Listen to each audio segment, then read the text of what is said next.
नमस्कार दोस्तों, स्वागत है आप सभी का। आज इस वीडियो में हम बात करेंगे पैन जीनोम के बारे में, जो कि एक बहुत ही डाइवर्स डीएनए ब्लूप्रिंट है और हमारी मेडिकल साइंस को ये आने वाले समय में कम्प्लीटली रिवोल्यूशनाइज कर देगा। तो आज इस वीडियो में हम देखेंगे पैन जीनोम है क्या, इसका मतलब क्या है, किस प्रकार का ये डाइवर्स डीएनए ब्लूप्रिंट है, इसके फ़ायदे क्या होंगे और किस प्रकार से ये मेडिकल साइंस को रिवोल्यूशनाइज करने वाला है आने वाले समय में। तो ये काफ़ी इंपॉर्टेंट क्वेश्चन होने वाला है, ना सिर्फ इस साल के एग्जामिनेशन में बल्कि आने वाले 3-4 सालों के एग्जामिनेशन में भी ये काफ़ी इंपॉर्टेंट होने वाला है।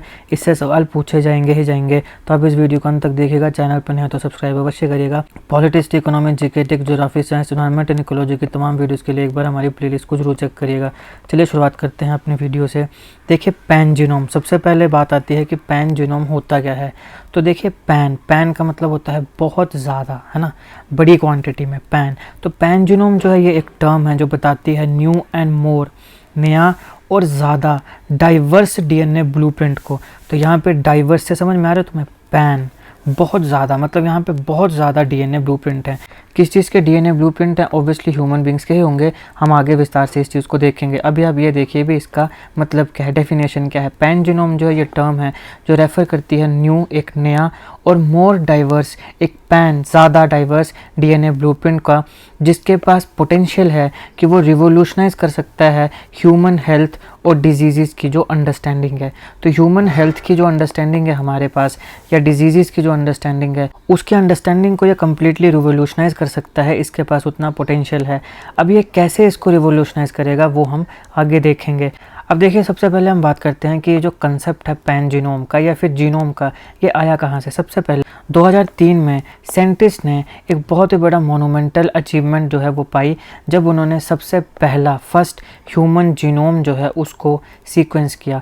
तो सबसे पहले ह्यूमन जीनोम को कब सीक्वेंस किया गया था? 2003 में। और ये जो थी काफ़ी इंपॉर्टेंट, काफ़ी बड़ी एकम्प्लिशमेंट थी, क्योंकि इसने एक रेफरेंस पॉइंट प्रोवाइड किया कि आप बाकी जो ह्यूमन सीक्वेंस हैं उसके साथ इसको कंपेयर कर सकते हो या उन्हें एनालाइज कर सकते हो। तो मतलब ये जो है ये एक ह्यूमन जीनोम है, तो बाकी जो जीनोम होंगे बाकी ह्यूमन बींग्स के, ह्यूमन सीक्वेंसेस के, हम उन्हें इसके साथ कंपेयर कर सकेंगे और एनालाइज कर सकेंगे।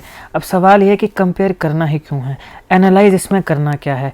देखिए ये जो एक जीनोम है, हमने देख लिया कि ये जो है ये परफेक्ट जीनोम है। परफेक्ट जीनोम का मतलब हुआ कि इसमें कोई बीमारी नहीं है, कोई जीन्स में दिक्कत नहीं है, कुछ नहीं है। तो अब हम बाकी जो जीनोम होंगे उसका इसके साथ कंपैरिजन करेंगे, फिर उनको एनालाइज करेंगे। और अगर मान लो इन जीनोम्स में हमें कुछ भी गड़बड़ दिखती है, अगर ये इस जीनोम की तरह नहीं है, कुछ भी अलग गड़बड़ दिखती है, तो हमें पता चल जाएगा कि भैया यहाँ पे कोई ना कोई सीन जो है वो चल रहा है। ये होता है, इसलिए हमने ज़रूरी है कंपेयर करना या एनालाइज करना। तो ये एक बहुत ही बड़ा मोनूमेंटल अचीवमेंट थी, एकम्प्लिशमेंट थी कि हमने 2003 में पहला ह्यूमन जीनोम जो है उसे सीक्वेंस किया। अब वो एक रेफरेंस पॉइंट की तरह काम करेगा बाकी ह्यूमन सीक्वेंसेस के साथ कंपैरिजन करने में और उनको एनालाइज करने में। इससे क्या हुआ, एक सिग्निफिकेंट एडवांसमेंट जो है वो मिली पर्सनलाइज्ड मेडिसिन में और डिजीज़ कॉजिंग जीन्स को आइडेंटिफाई करने में। तो पर्सनलाइज्ड मेडिसिन में हमें एक काफ़ी एडवांसमेंट मिली। फिर ऐसे कोई जीन हैं जिनकी वजह से बीमारियाँ हो सकती हैं, तो उन जीन्स को आइडेंटिफाई करने के लिए भी ये मदद करेगा, एडवांसमेंट मिलेगी। इसके साथ साथ ये ह्यूमन इवोल्यूशन के ऊपर भी लाइट डालेगा कि किस प्रकार से हमारा जो ह्यूमन बींग्स का इवोल्यूशन है वो हुआ है। अब ह्यूमन इवोल्यूशन के अंडरस्टैंडिंग में कैसे मदद करेगा? ये ऐसे मदद करेगा कि जब हम ये जो हमने सीक्वेंस लिया है ह्यूमन जीनोम का, इसको हम बाकी कुछ एनिमल्स के जो जीनोम है उनके साथ कंपेयर करेंगे, जैसे मंकी हो गया, चिंपैंजी हो गया, इनके जीनोम के साथ जब कंपेयर करेंगे फिर हम देखेंगे कि ये चेंजेस क्या आए और किस प्रकार से आए। तो इस प्रकार से ये ह्यूमन इवोल्यूशन के अंडरस्टैंडिंग में मदद करेगा। फिर अगर मान लो जैसे ये एक जीनोम है, दूसरा एक ह्यूमन जीनोम है जो थोड़ा मान लो ऐसा है, तो फिर हम ये देखेंगे भाई इसमें तो ये वाला है नहीं, इसमें है, तो इसमें कुछ ना कुछ क्या है, घपला चला है। तो इससे जो डिजीज़ कॉजिंग जीन्स हैं उनकी भी आइडेंटिफिकेशन करने में मदद मिलेगी। इसके साथ साथ पर्सनलाइज्ड मेडिसिन में भी ये मदद करेगा। तो ये सारी सिग्निफिकेंट एडवांसमेंट है जो हमें ह्यूमन जीनोम में देखने को मिली। लेकिन अब यहाँ पे कुछ लिमिटेशंस भी आती हैं, कुछ दिक्कतें आती हैं, कुछ प्रॉब्लम्स आती हैं। प्रॉब्लम क्या आती है कि 70% जो जेनेटिक डाटा था वो एक ही इंडिविजुअल का था, सिंगल पर्सन का था। ये एक डाटा है ना, मतलब जब हम ये कह रहे हैं कि हमने डीएनए को सीक्वेंस किया, एक जीनोम को सीक्वेंस किया, बाकियों के साथ हम कंपैरिजन कर रहे हैं, लेकिन अब दिक्कत यह है कि इसमें 70% जो जेनेटिक डाटा है वो एक ही इंडिविजुअल का है। उसके बाद धीरे धीरे 20 बाकी लोगों के जो जीनोम सीक्वेंस हैं उनको भी इसमें इंक्लूड किया गया, लेकिन उसके बावजूद भी यहाँ पे डाइवर्सिटी नहीं थी। डाइवर्सिटी किस रूप में नहीं थी कि बहुत सी इथनिसिटी और रेसिस के लोग हैं जिनका जीनोम सीक्वेंस जो है वो ऑल टुगेदर अलग हो सकता है। आपने तो सिर्फ एक इंडिविजुअल या उसके बाद 20 इंडिविजुअल्स की आपने जीनोम बना दिए, लेकिन इस दुनिया में तो न जाने कितनी इथनिसिटीज़ के लोग हैं, कितने रेसिस के लोग हैं। हमारे इंडिया में ही देखो कितनी रेसिस हैं, कितने धर्म हैं, कितने अलग अलग रेसिस और इथनिसिटीज़ के लोग हैं। और दुनिया में देख लो, अमेरिका में देख लो कितनी इथनिसिटीज़ के लोग हैं। तो यहाँ पे डाइवर्सिटी की कमी है। यहाँ पे आपने एक ले लिया पहले, उसके बाद 20 ले लिए, फिर आप बोल रहे हो कि इनके साथ जो है जीनोम सीक्वेंस जो है उसको कंपेयर करो, उसको एनालाइज करो। भाई कईयों का तो ऑल टुगेदर ही अलग है, तो उनके साथ कैसे कंपेयर किया जा सकता है, किस प्रकार से एनालाइज किया जा सकता है।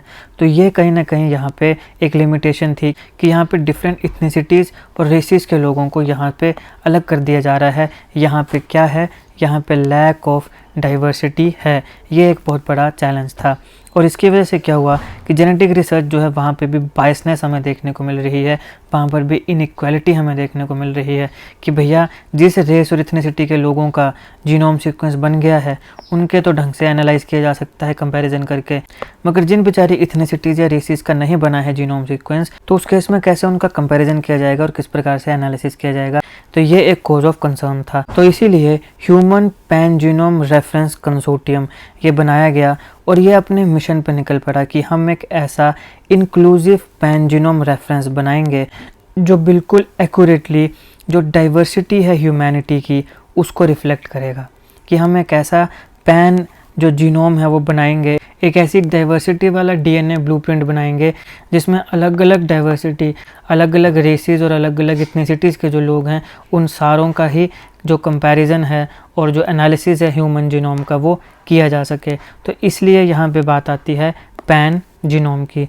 ये जो कंसोर्टियम है इसने ऑलरेडी अलग अलग बैकग्राउंड्स के 47 इंडिविजुअल्स का जो जीनोम है उसे सीक्वेंस करके उसको कंपाइल कर लिया है, और इसके तहत ये प्लान है कि अगले साल के मिडल तक, मध्य तक 350 अलग अलग बैकग्राउंड से आने वाले लोगों का जीनोम जो है उसको सीक्वेंस कर लिया जाएगा, और उसका एक जीनोमिक, एक जेनेटिक डाटा जो है वो तैयार किया जाएगा, ताकि किसी भी डाइवर्स इथनिसिटी या रेस का कोई व्यक्ति आए तो उसका जो डीएनए जीनोम है, सीक्वेंस है, उसको कंपेयर किया जा सके और उसको एनालाइज किया जा सके, और फिर जो भी चीज़ें निकल के आनी हैं, चाहे वो कोई डिजीज़ कोजिंग जीन हो या कोई भी प्रॉब्लम हो, उसको देखा जा सके।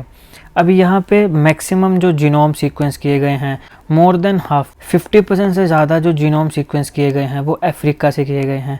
इसके साथ साथ यहाँ पे सिग्निफिकेंट परसेंटेज है आपके पास एशिया और अमेरिकास की। अब यहाँ पे ध्यान दीजिए, अमेरिकास, अब आप बोलेंगे सर ये कौन सा नया देश आ गया अमेरिकास। तो यहाँ दोस्तों देश की बात नहीं हो रही है, यहाँ पे कंटिनेंट्स की बात हो रही है। तो अमेरिकास का यहाँ पे मतलब है नॉर्थ अमेरिका, जहाँ पे कनाडा, अमेरिका और मेक्सिको आते हैं, और फिर साउथ अमेरिका जहाँ पे आप सब जानते हैं ब्राज़ील है, पेरू है, आपके पास अर्जेंटीना है, इस प्रकार के देश आते हैं। तो यहाँ पे अमेरिकास का मतलब है नॉर्थ अमेरिका और साउथ अमेरिका जो कि कॉन्टिनेंट हैं। तो यहाँ पे बात क्या हुई कि मोर देन 50% जो जीनोम हैं वो तो अफ्रीका के हैं, उसके अलावा बाकी सिग्निफिकेंट परसेंटेज जो है वो अमेरिकाज और एशिया की भी है। अमेरिकाज मतलब नॉर्थ अमेरिका, साउथ अमेरिका, लेकिन यहाँ पे ओशियानिया जो है वहाँ की रिप्रेजेंटेशन अभी काफ़ी कम है। तो अब ये ओशियानिया क्या आ गया, देखिए ओशियानिया जो है ये कलेक्टिव नेम है जो उन सारे के सारे आइलैंड्स को दिया जाता है जो पैसिफिक ओशियन में स्कैटर्ड है। पैसिफिक ओशियन के आसपास छोटे मोटे जो आइलैंड कंट्रीज़ हैं उन सबको कलेक्टिवली क्या बोल देते हैं, उनको कलेक्टिवली बोल देते हैं ओशियानिया। तो ओशियानिया जो है यानी कि जो स्मॉल आइलैंड्स हैं पैसिफिक ओशियन में स्कैटर्ड हैं, उनकी जो रिप्रेजेंटेशन है वो अभी यहाँ पे काफ़ी कम है। तो एफर्ट्स जो हैं वो किए जा रहे हैं कि उन्हें भी इस कंसोर्टियम में इंक्लूड किया जाए, वहाँ के उनके सैंपल्स भी लिए जाएं, जीन सीक्वेंसिंग की जाए और उनका डाटा भी इस कंसोर्टियम में डाला जाए। अभी जो पैन जीनोम की रेफरेंस है ये काफ़ी पोटेंशियल रखती है हमारी जो हेल्थ और डिजीज़ की रिसर्च है उसको एडवांस करने में। इससे क्या होगा, हमारे हेल्थ के ऊपर जो रिसर्च हो रही है, डिजीज़ के ऊपर जो रिसर्च हो रही है, उसे काफ़ी एक इमेंस पोटेंशियल जो है वो मिलने वाला है। इससे जब हम टाइनी डिफरेंसेस को स्टडी करेंगे, एनालाइज करेंगे जेनेटिक मटेरियल से किसी भी इंडिविजुअल में, तो इससे हम उसकी जो ससेप्टिबिलिटी है, यानी कि हो सकता है कि आने वाले समय में उसे कोई बीमारी हो जाए, तो उसका जो इंसाइट है उसको हम गेन कर लेंगे। यानी कि जब हम उसमें स्लाइट टाइनी डिफरेंसेस देखेंगे, स्लाइट चेंजेस देखेंगे, आप समझ रहे हो ना। जैसे मान लीजिए ये हमारे पास एक जीनोम है, ये हमारे पास दूसरा जीनोम है, ये जो है ये बेसिक है, रेफरेंस के लिए लिया गया है, ये किसी इंडिविजुअल का जीनोम है। अब हमने ये देखा कि मान लो ये जो जीनोम है इसमें यहाँ पे कुछ ऐसा सा है, इसमें तो है नहीं, रेफरेंस जीनोम कौन सा है, ये है, तो हम इसके कंपैरिजन में देखेंगे कि इसमें क्या चेंजेस हैं। अब यहाँ पे हमने देखा कि भैया इसमें ये चेंजेस हैं, तो हमें ये पता चल गया भाई इसमें यहाँ पे जो है वो चेंज आ रहा है, हमने कंपेयर करके पता लगा लिया। अब हम इसे एनालाइज करेंगे कि ये चेंजेस का मतलब क्या है। फिर जब हम इसे एनालाइज करेंगे तो हमें उससे पता चल जाएगा कि अच्छा ऐसा तो नहीं कि इससे आने वाले समय में कोई बीमारी हो सकती है, ससेप्टिबिलिटी टू स्पेसिफिक डिजीज़, कि ऐसा हो सकता है कि कोई ना कोई बीमारी इसकी वजह से हो जाए। तो इसका इंसाइट जो है, यानी इसके बारे में रिसर्चर्स को पहले ही पता चल गया। टाइनी डिफरेंस को देखा हमने, स्टडी किया जेनेटिक मटेरियल में, और उसी से हमें इन चीज़ों का पता चल गया। यहाँ पे काम आता है पैन जीनोम। और अब यहाँ पे पहले प्रॉब्लम क्या थी कि ये जो रेफरेंस था ये सिर्फ 1-2 इथनिसिटीज़ का ही था। अब हम सारी इथनिसिटी और सारी रेसिस के बना रहे हैं, तो यहाँ पे किसी भी रेस का व्यक्ति क्यों ना आ जाए, हमारे पास उसका जो जीनोम है कंपैरिजन करने के लिए वो डाटा जो है वो ऑलरेडी भरा पड़ा है। तो कोई भी रेस या इथनिसिटी का व्यक्ति आएगा तो उसका कंपेयर कर लिया जाएगा और फिर उसको एनालाइज कर लिया जाएगा। यहाँ पे ये इसका क्या है, इम्पोर्टेंस है। देखिए ये जो पैन जीनोम तैयार हो रहा है इसके फार रीचिंग इम्प्लीकेशंस हैं जेनेटिक टेस्टिंग के लिए। जेनेटिक वेरिएशंस जो हैं, जो एसोसिएटेड हैं, जुड़ी होती हैं हेल्थ और डिजीज़ के साथ, उन्हें आइडेंटिफाई करने में भी ये काफ़ी मदद करेगा। तो जो भी जीन्स की वेरिएशंस आती हैं जिसके बाद फर्दर हेल्थ डिटीरियोरेट हो सकती है, कोई ना कोई बीमारी लग सकती है, उसे पहले ही स्टडी किया जा सकता है with the help of pan genome. और क्योंकि ये पैन है, काफ़ी डाइवर्स है, तो इस केस में किसी भी इथनिसिटी या किसी भी रेस का व्यक्ति क्यों ना आ जाए, उसका कंपेयर करके एनालाइज करके उसकी जो ससेप्टिबिलिटी होगी स्पेसिफिक डिजीज़ के लिए उसको स्टडी किया जा सकता है और फिर उसको बीमारी होने से पहले ही रोका जा सकता है। तो ये इंडिविजुअल के वेलबींग के लिए काफ़ी अच्छा कंट्रीब्यूट जो है वो कर सकता है। और इतना ही नहीं, मतलब सिर्फ एक ये जीन को ही स्टडी नहीं कर सकता, ये ऐसे कई जीन क्लस्टर्स को भी स्टडी कर सकता है। फॉर एग्जांपल MHC, जिसकी फुल फॉर्म होती है मेजर हिस्टोकम्पैटिबिलिटी कम्प्लेक्स, ये एक बहुत ही इम्पॉर्टेंट कम्प्लेक्स है जो कि बड़ा ही क्रूशियल रोल प्ले करता है हमारी बॉडी के इम्यून सिस्टम के लिए। तो इस तक को ये स्टडी कर सकता है। ये सिर्फ एक जीन को स्टडी करने की बात नहीं है, ये पूरे जो क्लस्टर होते हैं, जीन क्लस्टर्स, उन तक को स्टडी कर सकता है। MHC इसका क्लासिक एग्जांपल है, जो हमारे बॉडी का जो इम्यून सिस्टम होता है उसके लिए काफ़ी क्रूशियल रोल जो है वो प्ले करता है। ये जो पैन जीनोम की रेफरेंस होगी, ये हमारे जो रिसर्चर्स हैं उन्हें मदद करेगी इम्यून रिस्पॉन्स में। ज़रा से भी अगर वेरिएशंस आ रही हैं ड्यू टू स्पेसिफिक पैथोजन, तो उसको स्टडी करने में भी, उसकी अंडरस्टैंडिंग, डीप अंडरस्टैंडिंग में भी रिसर्चर्स को ये मदद करने वाली है। जब भी कोई पैथोजन आएगा तो उससे हमारे इम्यून रिस्पॉन्स में थोड़ी बहुत वेरिएशंस तो आती हैं। अब एक स्पेसिफिक पैथोजन से क्या क्या वेरिएशंस आ सकती हैं उसको स्टडी करने में भी पैन जीनोम जो है उसकी रेफरेंस मदद करेगी, उसकी डीप अंडरस्टैंडिंग करने में मदद करेगी रिसर्चर्स को। इसके साथ साथ आप सब जानते हैं कि ऑर्गन डोनेशन होती है, जैसे ऑर्गन डोनेशन होती है ना, कई लोग ऑर्गन डोनेट करते हैं, वहाँ पर भी कई बार क्या होता है कि हम बहुत चीज़ें देखने पड़ती हैं। RS फैक्टर होता है, फिर जैसे ब्लड ग्रुप होता है, बाकी जैसे कुछ जेनेटिक सीक्वेंस होते हैं उनको देखना पड़ता है। तो यहाँ पर भी ऑर्गन ट्रांसप्लांट डोनर और पेशेंट जो हैं उनके मैच हो रहे हैं कि नहीं हो रहे। कई बार ऐसा होता है कि मैच नहीं होते हैं, कुछ चीज़ें फिर भी डाल दी जाती हैं, बाद में फिर वो चलती नहीं है, व्यक्ति मर जाता है। अब सोचो जिस व्यक्ति को ऑर्गन की ज़रूरत थी उसको गलत मिल गया, वो बेचारा ज़्यादा समय जी नहीं पाएगा। और एक ऐसा व्यक्ति जिसने बेचारे ने अपना समझ के भी चलो ऑर्गन डोनेट कर दिया, तो उसकी भी फिर ज़िंदगी का क्या फ़ायदा। अब जैसे जिस व्यक्ति को बचाने के लिए इसने डोनेट किया वही नहीं बच पाया, तो फिर फ़ायदा किस बात का। समझ रहे हो। तो ये जो ऑर्गन ट्रांसप्लांट डोनर और पेशेंट होते हैं, इनकी मैचिंग में भी ये काफ़ी पोटेंशियल रोल जो है वो प्ले करने वाला है। अब हालांकि ये ह्यूमन जेनेटिक्स के लिए काफ़ी एक बड़ा माइलस्टोन की तरह देखा जा रहा है, लेकिन यहाँ पर भी कुछ ना कुछ चैलेंजेस आते हैं। जैसे जीनोम सीक्वेंस में स्टार्टिंग में मैंने बताया ना कि सबसे बड़ा लिमिटेशन क्या थी, एक ही इंडिविजुअल था, मल्टीपल नहीं थे। यहाँ पे एक नहीं है, यहाँ पे तो मल्टीपल हैं, लेकिन फिर भी इसके कुछ चैलेंजेस हैं। अब क्या चैलेंजेस हैं? चैलेंजेस ये हैं कि सबसे पहले तो हमने ये कहा कि यहाँ पे जो सैम्पल्स हैं वहाँ पे अंडर रिप्रेजेंटेटेड ग्रुप्स भी हैं। कई ऐसे ग्रुप्स हैं जिनको अभी यहाँ पर इंक्लूड किया जाना है। तो जब ये पूरे किए जाएंगे तभी हम इसको pan genome in a real sense मानेंगे। तो एक तो ये प्रॉब्लम है, मतलब एक चैलेंज है कि हमें सारे के सारे जो अलग अलग इथनिसिटीज़ और जो अंडर रिप्रेजेंटेटेड अभी तक ग्रुप्स हैं उनको भी इसमें डालना पड़ेगा। दूसरा जो मेजर कंसर्न है या चैलेंज है वो ये है कि इनको एसेंशियल स्टेप्स को फॉलो करने के लिए, ये यूटिलाइज़ करने के लिए, क्योंकि अब ये जो सीक्वेंसिंग होगी तो ये करेगा कौन? साइंटिस्ट करेगा। तो हमारे यहाँ पे ट्रेंड साइंटिस्ट चाहिए, ठीक है। ऐसा नहीं होगा कि आपने एक लैब में रख दिया और वही लैब में फिर सारे ह्यूमन जीनोम कंपैरिजन या एनालिसिस के लिए भेजेंगे, ऐसा तो नहीं होगा। अलग अलग जगह पे लैब्स बनेंगे और वहाँ पे जो साइंटिस्ट हैं वो काम करेंगे।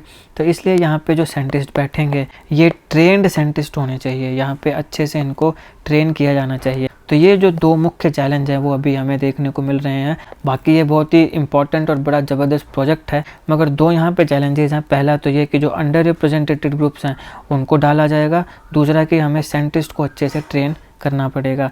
पोटेंशियल जो है उसके वो बहुत ही ज़्यादा हैं। यहाँ पे ये जो पैन जीनोम है ऑलरेडी इसकी जो एक्यूरेसी है जेनेटिक चेंजेस को डिटेक्ट करने की वो 34% है। अब आप में से कुछ लोग कहेंगे कि ये ज़्यादा नहीं है, ओबियसली ये ज़्यादा नहीं है, लेकिन जब ज़्यादा इंडिविजुअल्स को डाला जाएगा और एक बहुत ही बड़ा पैन डाइवर्स हमारे पास जेनेटिक डाटा मिलेगा तो ये जो एक्यूरेसी है ये और ज़्यादा बढ़ जाएगी। तो अभी तक 34% की एक्यूरेसी जो है वो अभी इसमें है, लेकिन अभी इसमें बहुत ज़्यादा चेंजेस लाने की ज़रूरत है, काफ़ी मेहनत करने की यहाँ पे ज़रूरत है। तो ये काफ़ी एक प्रॉमिसिंग साइंस टेक्नोलॉजी हो सकती है आने वाले समय में। जब हम हेल्थ आउटकम्स की बात करते हैं तो ह्यूमंस के हेल्थ आउटकम के लिए आने वाले समय में एक बहुत ही प्रॉमिसिंग और बहुत ही एक बड़ा माइलस्टोन जो है वो ये सिद्ध होने वाला है। ये था इस लेक्चर का एनालिसिस। इसमें हमने पैन जीनोमिक्स देखा, इसकी हिस्ट्री देखी, क्या कंसर्न है वो देखे, क्या चैलेंजेस आने वाले समय में वो देखा और इसकी क्या इंपॉर्टेंस होने वाली है ये देखी। अगर आपको वीडियो अच्छी लगी हो तो लाइक करिएगा, शेयर करिएगा। Politics, economy, GK, geography, science, environment and ecology की तमाम वीडियोज़ के लिए एक बार हमारी प्लेलिस्ट को जरूर चेक करिएगा। जीके करंट अफेयर की ऐसी वीडियोज़ को देखने के लिए हमारा चैनल सब्सक्राइब करिएगा। Thank you so much for watching.